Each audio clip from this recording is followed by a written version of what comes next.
ದಿನ ಜುಲೈ 1ನೇ ತಾರೀಕು 2024 ವನಮಹೋತ್ಸವ ದಿನ, ವನಮಹೋತ್ಸವ ಡೇ.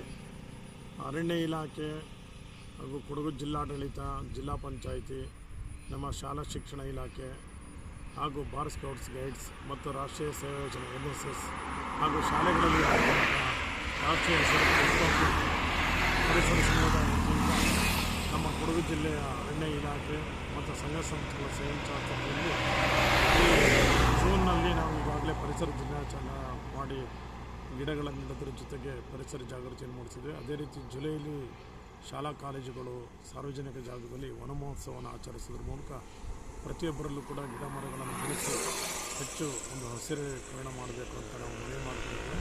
ಹಾಗಾಗಿ ಕುಳು ಗ್ರಾಮ, ಕುಶಾಲನಗರ ತಾಲೂಕು, ಕೊಡಗು ಜಿಲ್ಲೆ, ಇಲ್ಲಿ ನಮ್ಮ ಶಾಲೆಯ ರಾಷ್ಟ್ರೀಯ ಸೇವಾ ಯೋಜನೆ NSS ನ್ಯಾಷನಲ್ ಸರ್ವಿಸ್ ಸ್ಕೀಮ್ ಮತ್ತು eco club NGC national green crops ಈ ಸಂಯುಕ್ತ ಆಶ್ರಯದಲ್ಲಿ ಸಮುದಾಯದ ಸಹಭಾಗಿತ್ವದಲ್ಲಿ STMC ಶಾಲಾಭಿವೃದ್ಧಿ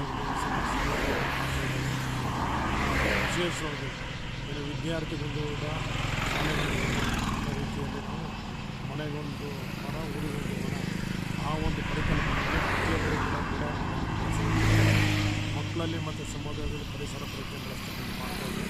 ಅದಕ್ಕೆ ನಮ್ಮ ಕೊಡಗು ಜಿಲ್ಲೆ ಅರಣ್ಯ ಇಲಾಖೆ ಗಿಡಗಳನ್ನು ಪೂರೈಕೆ ಮಾಡ್ತೀವಿ.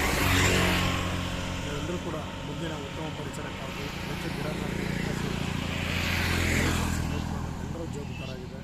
ಹಸಿರಿದ್ರೆ ಮಾತ್ರ ಉಸಿರು. ಆ ನಿಟ್ಟಿನಲ್ಲಿ ನಾವೆಲ್ಲರೂ ಕೂಡ ಪ್ರಯತ್ನ ಪಡೋಣ. ನಾನು ಪ್ರೇಮ್ಕುಮಾರ್ TG, ಮುಖ್ಯೋಪಾಧ್ಯಾಯ, ಸರ್ಕಾರ ಪ್ರೌಢಶಾಲೆ ಕೂಡಮಂಗಳೂರು, ಕೊಡಗು ಜಿಲ್ಲೆ, ಹಾಗೆ ರಾಷ್ಟ್ರೀಯ ಹಸಿರು ಪಡೆಯ ಕೊಡಗು ಜಿಲ್ಲಾ ನೋಡಲಾಧಿಕಾರಿ ಕೂಡ ನಾನು ಪರಿಸರ ಚಟುವಟಿಕೆ ತೊಡಗಿಸ್ಕೊಂಡಿದ್ದೇವೆ. ಎಲ್ಲರೂ ಕೂಡ ಈ ಒಂದು ಕಾರ್ಯದಲ್ಲಿ ಶಿಕ್ಷಕರು, STMC ಸೇರಿ ಒಂದು ಪರಿಸರ ಕಾಲುಗಳನ್ನು